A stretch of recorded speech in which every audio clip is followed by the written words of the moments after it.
Welcome to the Missouri Valley Conference Game of the Week preview show presented by Mercy, the official orthopedics and sports medicine provider of the Missouri Valley Conference. With head coach Casey Alexander, I'm Harry Schroeder, and Wednesday night at 8 p.m. on your local Gray Media station on Matrix Midwest here in St. Louis. The Belmont Bruins will be battling the Illinois State Redbirds, and head coach Casey Alexander is with us. Had maybe your most complete game of the season. Would that be a fair way to talk about last week's game? Yeah, very fair. It's been a long time anyway since we've had this much of a complete game. So to go on the road in this league and win at all is hard to do, and to do it convincingly was very good for our team. A much needed lift. I think that's 3 in a row for us on the road in the league. So hopefully that can continue. Is that kind of game? I know it was a rivalry game and all of that. Is that just, does it add a little bit more special? Is that more for the fans and the media than it is for the players?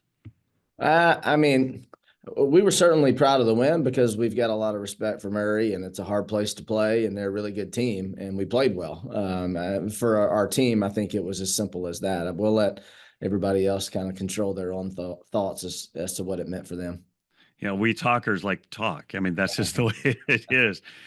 17 offensive rebounds this weekend. Was that a point of emphasis, or your guys just went and got it? It all just comes together sometimes, Harry. You know, it's that's not the strength of our team, although we're a much better rebounding team this year than we have been in the past. We've got a little bit more length.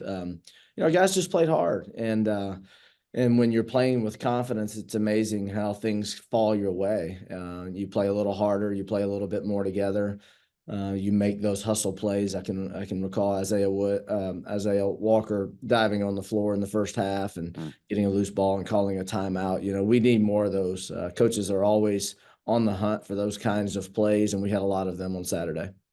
A lot of assists as well. Obviously, you scored a lot of points, but your team continues to move the ball in a pretty efficient way. Yeah, it's always been a little bit of who we are. I think we've always played unselfishly. We generally have a wide cast of characters that can play on the offensive end. And so when the ball is moving and we're sharing it and not concerned about who takes the shot, then our offense seems to flow a lot better, as does everybody's.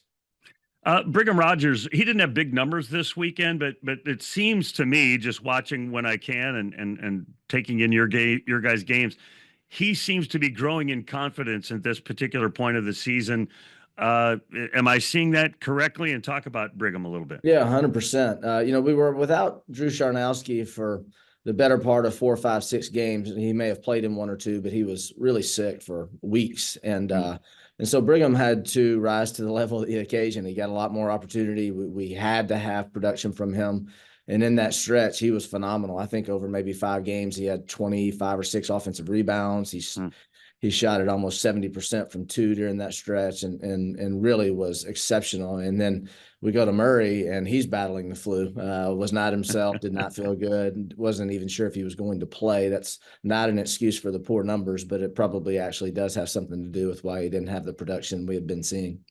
You talked about being longer this year. You've got 4 or 5 guys that are 6'9".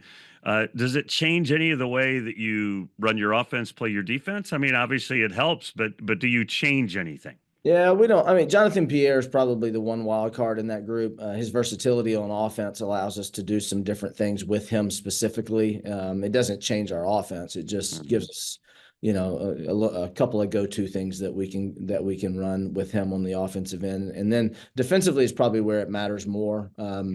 If you're a team that likes to switch, which we are doing more this year than in previous seasons, having multiple guys that are kind of same size makes that process a lot easier. 50 bench points on Saturday. That's kind of a crazy number, but you have a deep team this year. Yeah, we want to play 9 or 10. Charnowski had the big game. I think he had 20 points in 18 minutes and was really exceptional all the way across the board. But we're getting really good input from Aiden Noyes here lately. I think he's made a 3-pointer in maybe his last 6 or 7 games and given us really good minutes. Brody Peebles is a veteran that's playing well. It takes everybody. The seasons are long and games all kind of manifest themselves in different ways. And sometimes you need a great bench production. Sometimes those starters are going to be in there for the better part of the game, and they've just got to grind out wins. So just be ready for all things. That's what I like about playing a deep bench and having a lot of different guys that can play and that I'm confident in, is that regardless of circumstance, we ought to have an option. You're halfway through the conference season, and I don't know if coaches think about it in that particular way, but halfway through, how would you evaluate where your team is at? Obviously, you've been winning games, and you mentioned your good, outstanding road record. How do you evaluate halfway through the conference season? Yeah, I mean, I'm not going to sit here and say I feel great that we've lost 3 games, but it's a tough league, as it always is. I think that what I like about this team as we sit here today at 7-3, and I don't know how many games out of first too, I guess. I feel like we have a ton of room for growth. I do not think that in any way, shape, or form that we're close to our potential.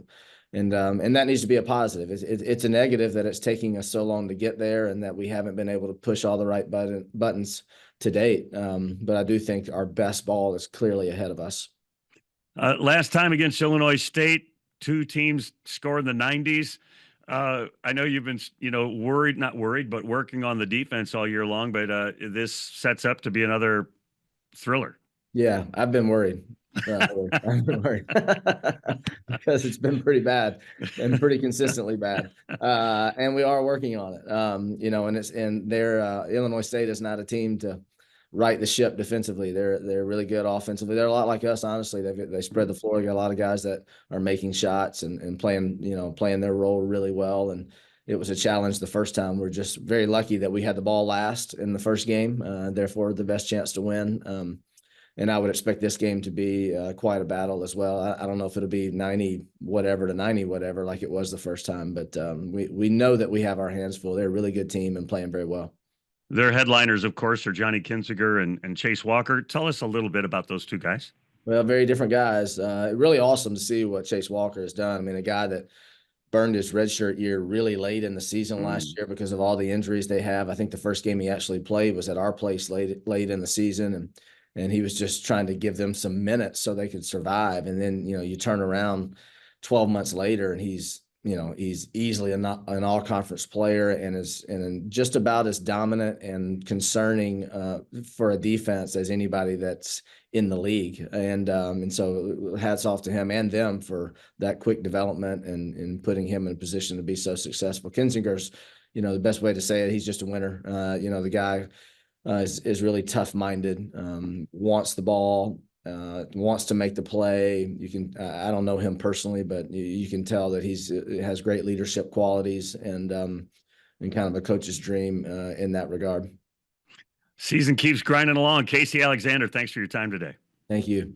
For information on where you can catch the games, head to mvc-sports.com. For the Missouri Valley Conference, I'm Harry Schroeder.